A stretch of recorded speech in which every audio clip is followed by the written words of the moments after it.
Alright, so it's May 1st and we are having our Rivervalley Law of Attraction meeting. It is going to be over, the request was for handling daily stress, but we're going to go with it and use it over all of our life, but use things that we can do every day too. So, we have notes. Yay! Hopefully they will be big enough for everybody to see on the video that doesn't get to make it. So, 7 steps to a balanced life. And kudos to my trainers that trained me in BEST. I got this from one of our newsletters. Gotta give credit where credit's due.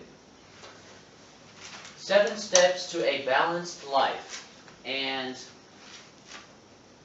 a balanced life is something that is an interesting idea to have, and we can touch on it maybe sometime, that a balanced life is not always what you want to have at a particular time, but overall, it's good to have a balanced life. And 7 steps to a balanced life, we can go with step 1 right off the bat, and it's be where you are.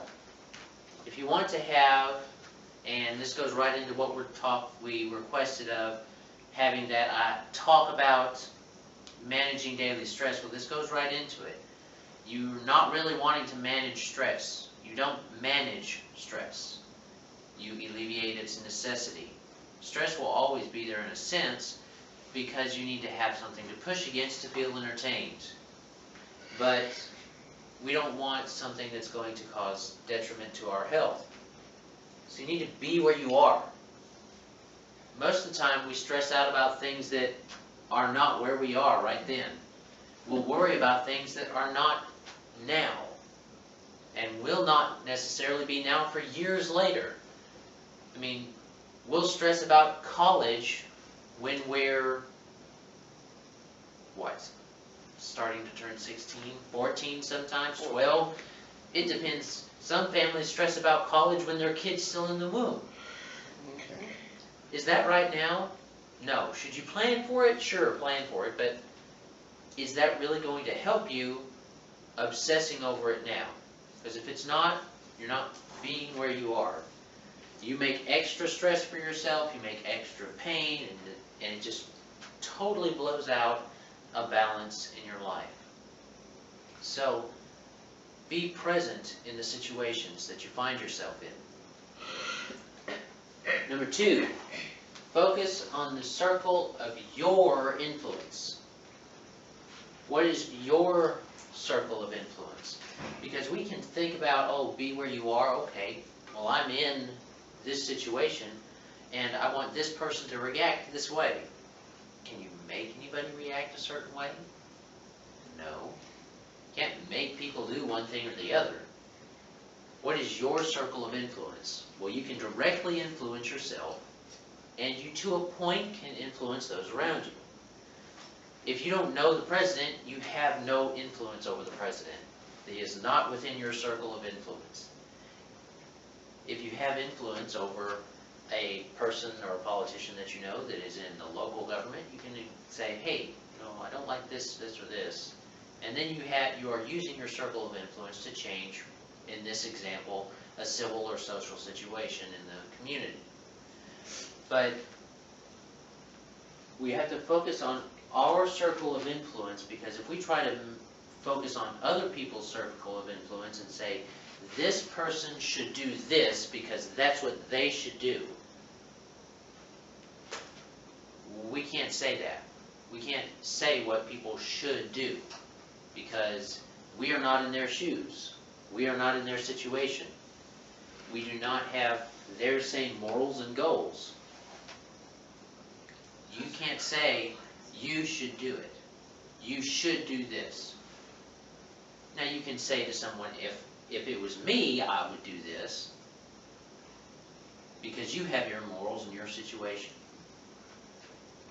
We have to take ourselves out of ourselves sometimes and put ourselves in other people's shoes before we start saying, hey, you should do this, or you should do that, or this or that. It makes us start to try to live through someone else when we don't focus on who we are and our circle of influence. Our circle of influence directly is us, our friends, and our family. That's our basic circle of influence. And you lose influence as you go out. So, like in business, you got to be where you are. You can't be off thinking about your boating trip next summer when you get back to work, or you're not going to be focusing on your work. You're going to be focusing on your boating trip. You're not going to try to do your coworker's job, because that's not your circle of influence. You need to focus on finishing your job first. Can you help people with their job? Sure. But even when you can help people with their job, don't do it for them. Because if you just do it for them, they have no motivation to do it themselves. You know, sometimes helping people means just that. You help them. You don't do it for them. Number 3, determine what is important. This is a biggie. What's really important for you to accomplish maybe today or maybe overall in your life? You know, both extremes can be used. What's really important? Does it really matter that you didn't get X accomplished at X amount of time? I mean, there's lots of little things we tend to stress over when we are thinking about our life and trying to get everything done, and we get our lives filled up with a lot of little things that don't really have any importance. What really is important to you and to what you want to accomplish and to your goals? In business, what is really important to your business? I mean, if your advertising is not getting you where you need to go, why are you doing it? You determine what is important. Now, advertising is important, but what type of advertising? Don't just try to focus on what other people's influence is on your advertising, and be where you are. When you're doing your business or when you're doing anything, determine what is important. Determine if this is important to you. Does it really matter to you? It may matter really big to someone else, but does it really matter to you? Just because someone else says something is important doesn't necessarily mean it is to you. Determine what is important. So that's right side, your left side, my right side. Do you have any questions over the first 3? Over being where you are, focusing on your circle of influence, and determining what's important.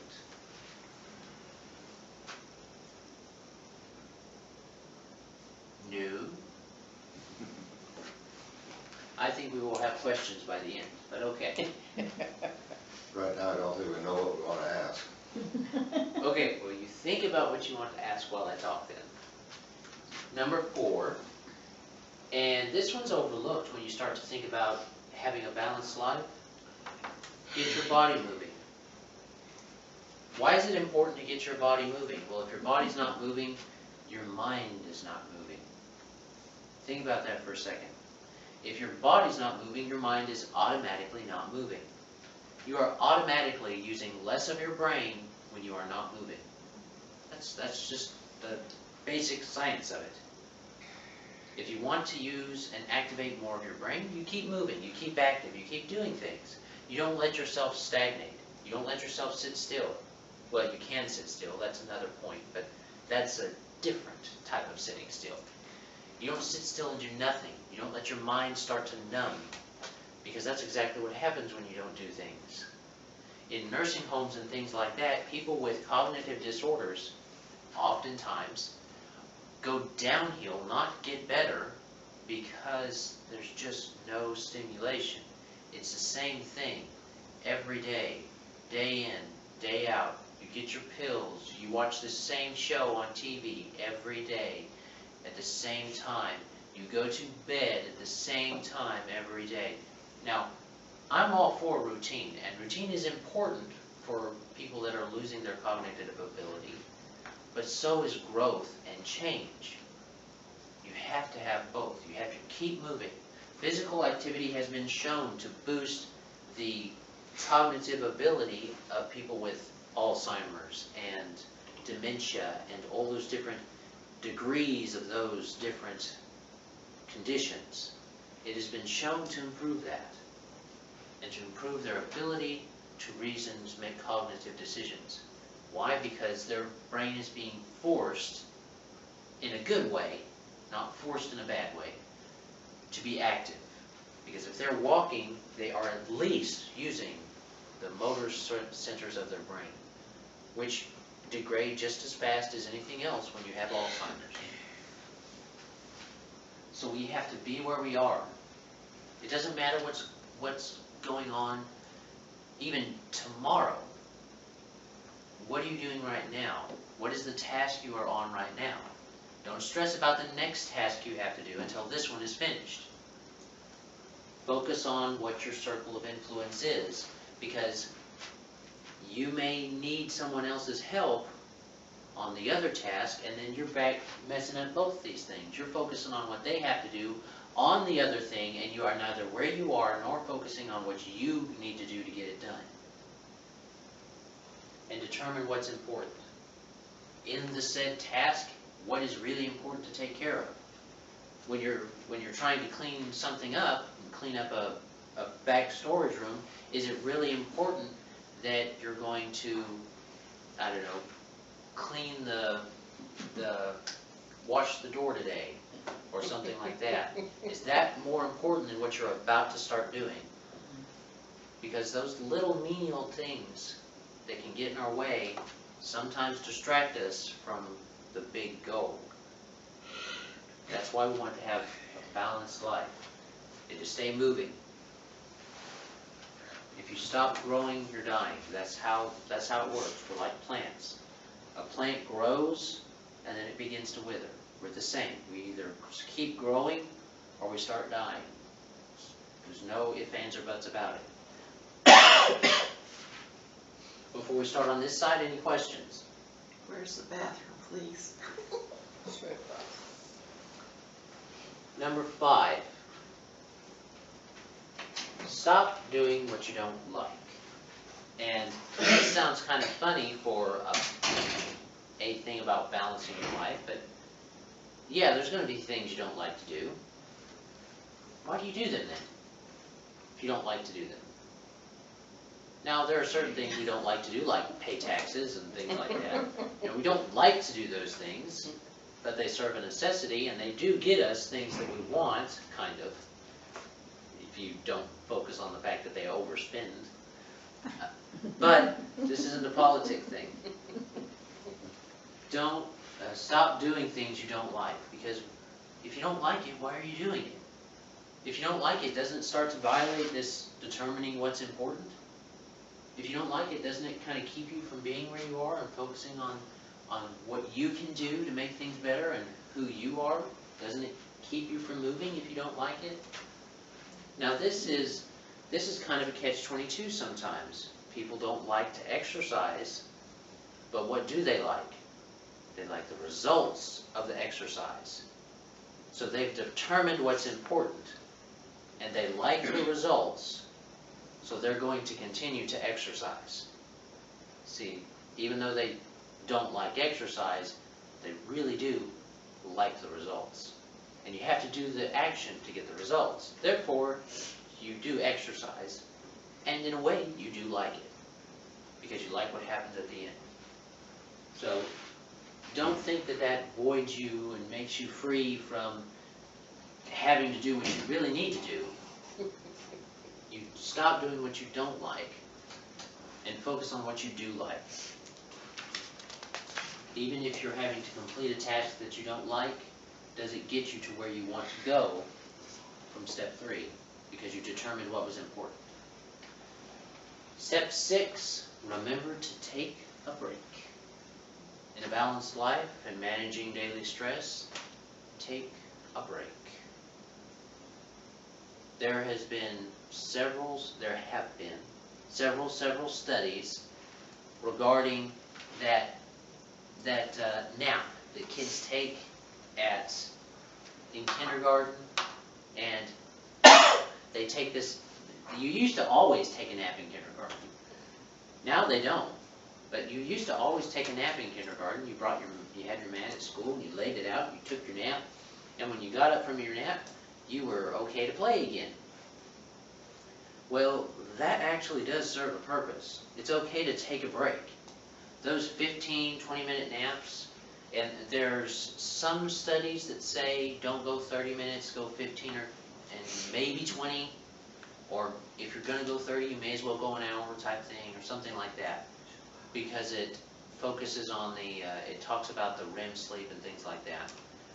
The point is, a 15 to 20-minute nap in the middle of the day is not going to hurt you, and it kind of falls into remembering to take a break. So we call it power nap. Power napping is a good thing. It helps. Yeah. Mine's 2 hours. 2 hours is not Mine's worth between 2 and 3 till the jets go over and throw me out of bed. That's not a power nap. That is a nap. Yeah. That is because you're exhausted. That is You need to You just went to sleep Yeah. and woke up again, which can actually throw your body clock off. So Yeah. it might be something to look at. But this actually pertains more not just to the power nap, but to life as a whole. You know, you're focusing on where you are, you're focusing on your circle of influence and who you can become in contact with to build a better community around you and influence the people around you and have a good influence on the world, and to get your business going faster and better, and to determine the things that are important. You've done that. You've focused on getting your body moving and getting yourself moving and being active and to stop doing the things you don't like and start doing the things you do like. But if you keep doing those things so fast all the time, you just make yourself sick. I mean, you know about that. You just worked yourself until you got sick. And then you did stop. So what do you suggest on a daily basis, but what would you suggest sort of on a yearly basis? What kind of a break? How often to take a break, you Like mean? a vacation or, Yeah. I mean. Some people take a vacation. You know, vacation does not have to mean I'm gone for an extended period of time. Some people take a vacation when they meditate for 10 minutes. I like to have more of a vacation than that. But, you know, if you just take a nice weekend out, maybe you weren't planning it, maybe it was something that you just didn't plan on, but you thought that it was important. It became important. And remember that importance of things changes. The importance of certain things can change as your situation changes. But taking a break from all that rush and that hustle will keep your mind and your body healthier. That doesn't mean you have to sit on the couch and flip through channels and watch TV all day. That's not what we mean. When you want to take a break, you want to take a break from stuff, from the clutter, from the noise that gets in your head. All those different things that distract and all those different things. Take a break. Sit outside for a while and just listen to what is going on around you. Just let it pass by you. If you go to the park and you just sit there and you watch the kids play, I mean, just watch them play, that's all. It's no big deal. Because they're having fun, they're enjoying themselves. And you get to stop and you get to just breathe. Or if that's a little noisy, which it can be, you can just, go and take a little time. If you want to have like a set schedule for, I'm going to take a vacation this many times a year, okay, but make sure that it feels right when you're doing it. I mean, because if you start to make a vacation like business, then it's no longer a vacation. You see, people misunderstand the concept, and we'll just go on this little tangent for just a second. They misunderstand the concept of a trip and a vacation. A trip is something that you do and you have a plan. You're going to go here, you're going to do this day, and you're going to do this, and this, and this, and this. A vacation does not necessarily have a plan. A vacation says, I'm going here, and I'm going to calm down, and I'm going to enjoy my time. Some people don't like vacation type trips at all. They like trips, where they're going to go up to Branson, and they're going to go to this show this day, today, and then later today they're going to go to this show, but first they're going to go to Silver Dollar City and do this, and then above. There's more and more gets piled on until that trip becomes like business. And it's no fun. Unless I mean, you do it'd like be me, fun. and we're going to Fayetteville and Devil's Den and everything tomorrow. So if you want to come go do photos with me, we're leaving in the morning and taking the camera, and at 6 o'clock they're doing a birding guide over at Devil's Den tour. So if you want to come when you get home. That's my idea of a break. But see, And she's not saying I'm going to go to this and do this and then I'm doing this and then I'm doing this at this time. Yeah, we're I not have to be on there a at set this schedule. time. We don't do set schedules. It's whatever comes first, and we do however long we want. And that lets her have a structure but not a schedule. I Difference don't like between doing schedule. everybody else's schedules. Or more spontaneous Yeah. trips, or, Vacations should be treated like spontaneous, a little more spontaneous, simply because that's kind of their definition. A trip is actually, I'm going to go here and do this, do X, and do X, and do X. You're planning an adventure. You're not because it's short. going you're not going on a vacation, which is taking a break. 7, this is important because you banish, I don't have time. You no longer say, I don't have time. Because you do have time. You have time to do anything you choose to do. And that's the key. You have any time to do anything you choose to do. If you're where you are, you're focusing on where you are. You're focused on your circle of influence, the things that you can influence, and you're not going to stress out about the things you can't influence. You determine what's important, and because you've determined what's important, you can banish the I don't have time, because you're going to do the important things first. Those will get done. And for some reason, all those mediocre things that we didn't like to do start to fall away, and all of those important things come to the forefront, and we have time. These steps work together to get you to your ultimate goal of having a balanced life. If you say, I don't have time, you're doing several things to yourself that inhibit you. When you say, I don't have time, you are telling yourself you don't have time. You are reaffirming it into who you are. You are telling every cell in your body, you don't have time. Like time is some kind of thing that you can have in the first place.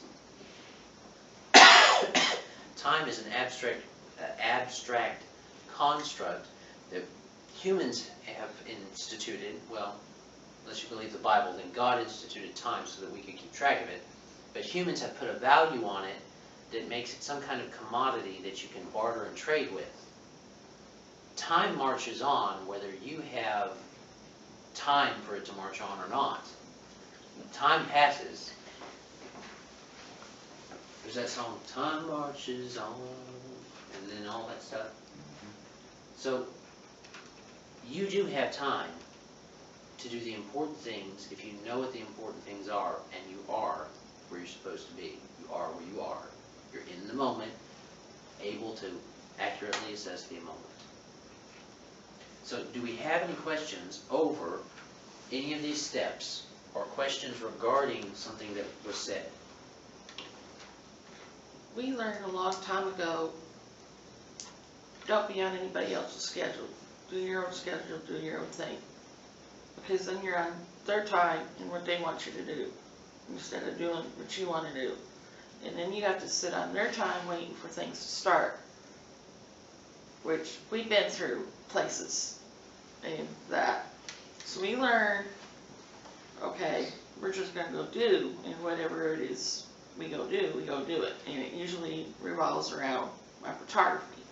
By the way, those are my butterflies up there on the wall they never took down from Talkers Club. They've been in here for like, I think since I was 8. But I didn't know until 10 o'clock this morning that we're going to Devil's Den and Fayetteville and the gardens and my beach shop up there in Bentonville, and we're just gonna go do. And I've never been to a dusk birding guide thing that is free. Yeah. So he said we can go, we got the money now, and I'm like, okay, because once it gets too hot to be outdoors, I can't be out in the heat. So we're going before the schools get out on vacation, before everybody's on vacation, no crowds, or not as big crowds, because nature stays more quiet than having screaming kids running around. So what the example she's giving is she doesn't go on tours now because, you know, all of this stuff being on someone else's schedule. That actually brings up a point when you're talking about I don't have time, and you're talking about what's important. When you run on someone else's schedule, they're telling you what's important. They're telling you what you need to see and what you need to do. And they're controlling what you're doing because you're letting them, you know, I mean, it's not always a bad thing for someone to control what you're doing at the moment. Yeah, You're if it's choosing, educational and stuff like that, you that's have all this, right. to determine this, what's important, you have to know who you are. You have to figure it out. You have to decide, okay, this is what I'm going to do because I choose to do it. I have decided to know what I think is important. You decide what you think is important, and therefore you have time to do things that you think are important. If it's important to you, it's important.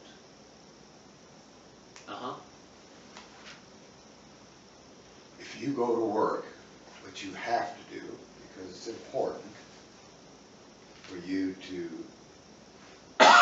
earn money, that's the way our society is. You gotta earn money to pay the bills, to support your family, to take care of yourself. Now, I heard one person say once money is not the most important thing in the world, but it ranks right up there with oxygen. You gotta have it to survive and care in this society. That's the way it is, the way it's set up. So you spend a big part of your life doing exactly what isn't good for us. You're doing what somebody else wants. They're controlling your time. Doesn't matter if you like it or not. And face it, we all do things we don't like because we need to. And Let's see, here's what we got.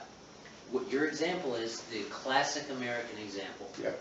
You know, you've got Joe Blow down the street who is going to go to work today because he's told he needs to go to work today to make money, to survive, and all that stuff. You know, that's how we have been told and structured and educated in America to do. And most of the domesticated countries are that way. Here's the real, full truth of it. To survive, you don't have to have money. You won't like a lot of the things that you have to do, but you will survive. You can survive. It is without very hard, money. and there are free things and stuff. And No, yeah. I'm not talking about that. I'm talking about surviving. We have been educated to say that food in the fridge and running water and all these things are surviving. That's not surviving. That's thriving. And there's a difference. And we seem, what it does is it makes us ungrateful for having them, for one thing. But it shifts our focus. We misunderstand that we think we're somehow in survival mode. It keeps us in survival mode when we don't have electricity, or when we don't have water, when we don't have, you know, all these niceties that have somehow become necessities. And we can survive without those things. You won't like it. You'll be out, most people wouldn't like it, be out in the woods or something like that, hunting and cooking and all those different things like a native. You're surviving. But here's what you're really asking about. You're asking more about this stop doing what you don't like to do. Because if you don't like your job, like you said, but you have to go to it to get money, which is kind of true, you do have to do something to get money. And it's keeping you on someone else determining what's important to you. And it's not letting you focus on what you would like to do in your circle of influence. Well, you know what? You can choose what job you have. Anybody can have any job they want if they're willing to do what's necessary to get it. That's where the rub is. You can do whatever you want to do if you choose to do it. You could, if you wanted to be an astrophysicist, you could be an astrophysicist if you learned what you needed to learn to be an astrophysicist. Nothing stops you from doing that, except you. Now, you can say, well, my economic situation, well, economics change. Well, my education level, the education changes. All those are growth places. All those aspects of life are places where you can grow and change and become better and stronger. The whole idea of it is, if you want something, go after it. You don't have to wait. Now, do you have to do a few things to get money to pay for what you're wanting to do? Perhaps. But it's kind of like exercise, isn't it? It's like exercise. You're doing something you say you don't like, but you sure do like the results. That's why a lot of people, even though they have an unbalanced life in the other portions of this, big CEOs and big people that have lots of money, they're constantly running, constantly doing stuff. Their life isn't really balanced. And this is something we need to talk about at another time, maybe, about, well, no, it's a good time to talk about it. We've got time. The idea of having a balanced life versus a successful life. Here's something that we need to understand. A balanced life is not always a successful life, unless balance is your desire and it is your goal. Then it is successful. However, if money is your goal, then money is your goal. And you will not have a balanced life if you are successful at it. Because you will not always take a break. You will not always remember to keep your body moving. And you will not always remember what is truly important. You'll start to sacrifice things, but you'll be successful at it. You'll still be successful, but you won't have a balanced life. Now you can choose to stop that. Lots of these CEOs will make their money and they'll just burn out, whether through health reasons or for something else, and then they'll learn to slow down and take a break. And they'll learn to determine what's important.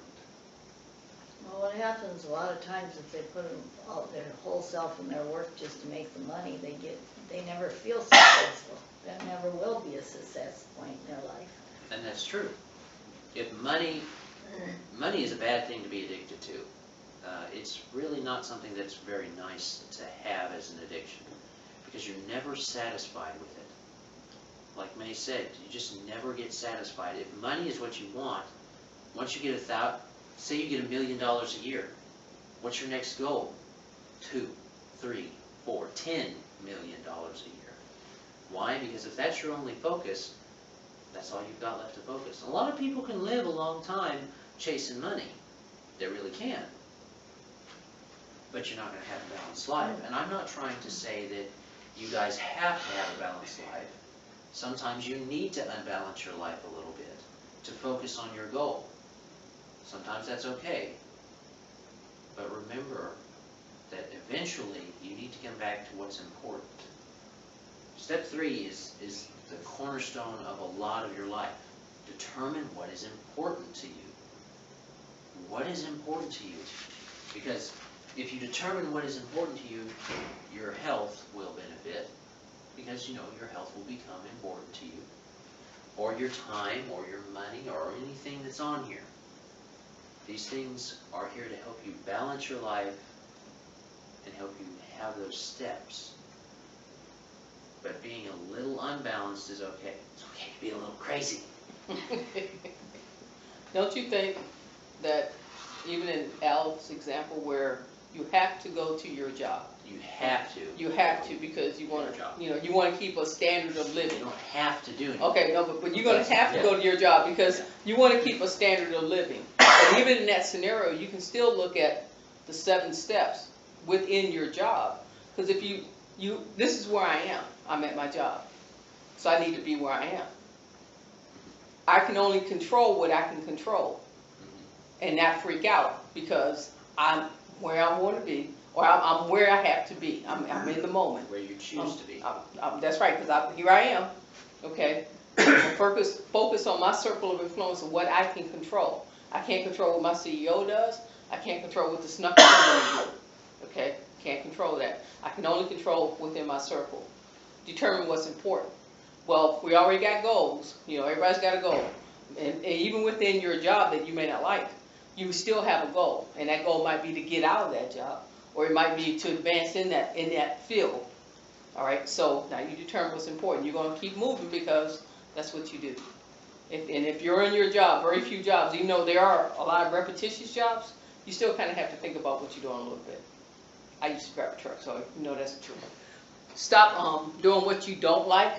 There's so many things that you can't control that.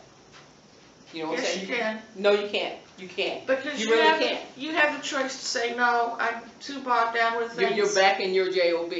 You work at McDonald's. No, I don't have I'm just saying. Yeah. I'm just saying. An example he was talking about. Here you are. You work at McDonald's. This is your job function. Okay. This is what this is what you're going to do because you're where you are. You're going to focus what's on important, and you can only thing I can influence right now is the fryer. So I want to make sure I don't fry myself up. Okay. I just want to make sure that don't happen. All right.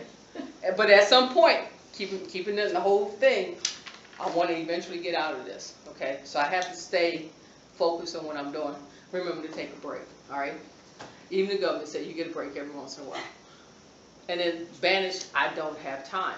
Because right now, I need to stay focused on what I'm doing. Once I get out of that, and then the whole scenario shifts. Because now I'm back on my time.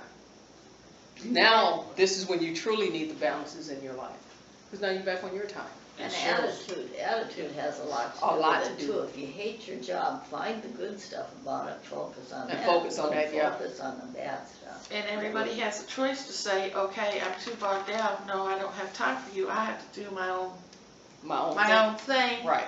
And take care of this person here. What's in your influence. And that I learned a long time because people had so many demands on me. I couldn't, and even now, I can't deal with it. Right. So I learned, no, leave me alone, and then you can focus on what you need to focus on. Get myself calmed down and deal with it.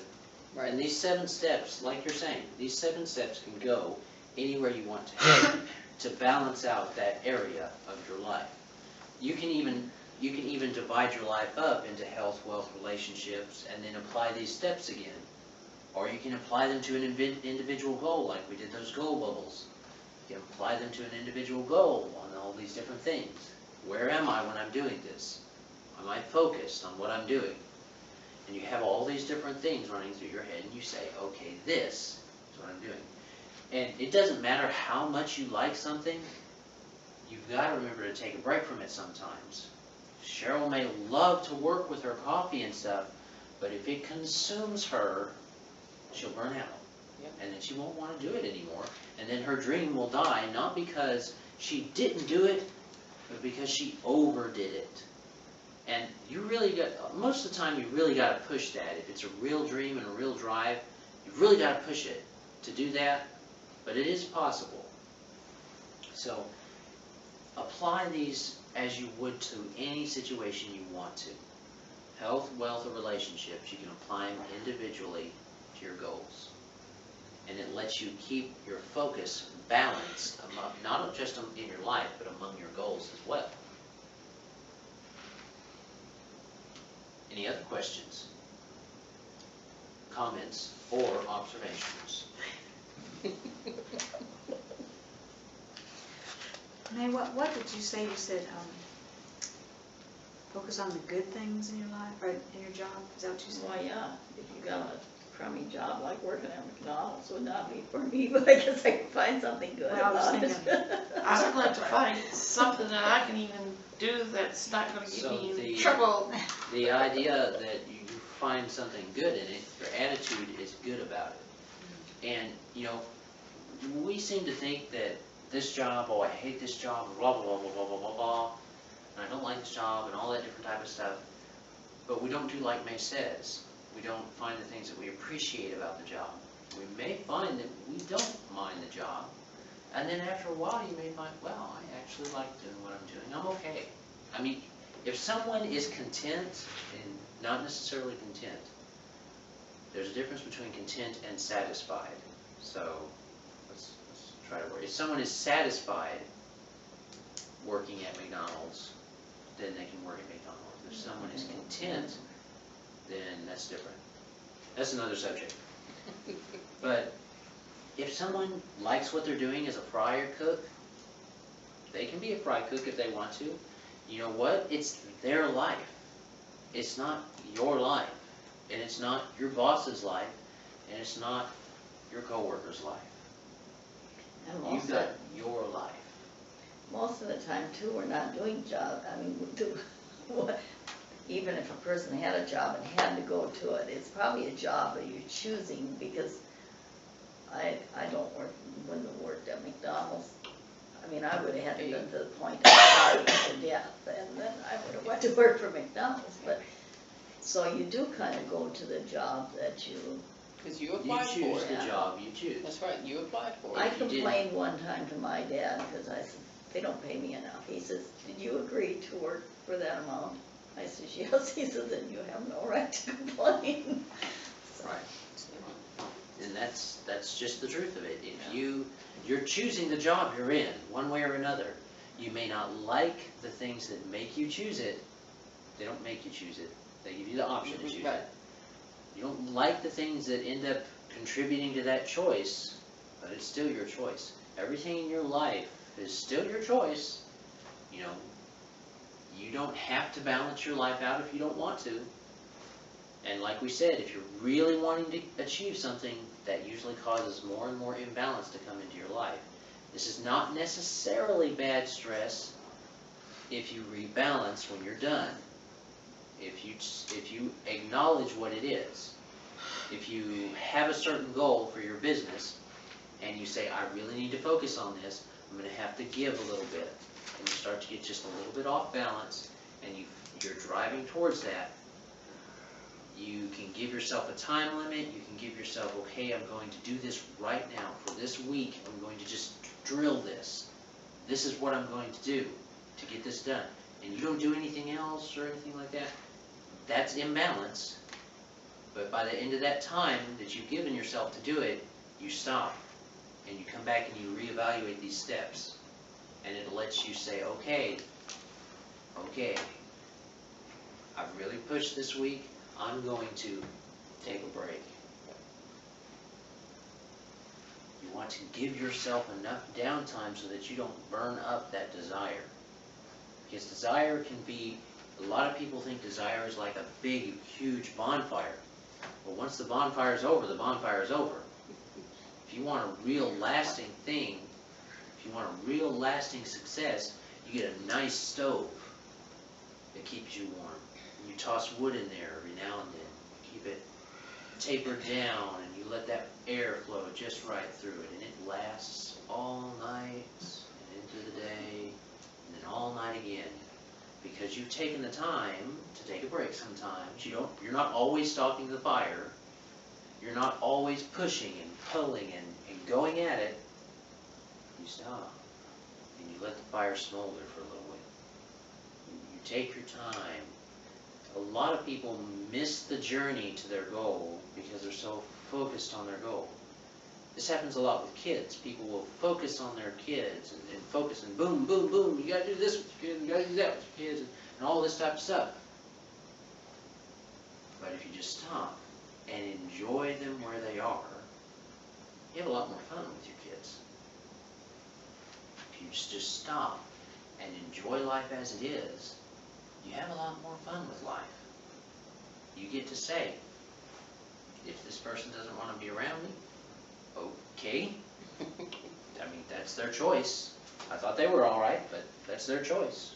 They don't have to be around me, or I don't have to be around them. It's all about choice. See, God gave us choice to do with what we will. He says, choose the life you want. Go forth and choose. Questions, comments, observations? A lot of things influence your choice. Hmm? I said a lot of things influence your choice of what you do and what you become. And every choice you make has consequences to it, Yeah, that's right. good or bad. Mhm. And you gotta figure out your way through all this stuff.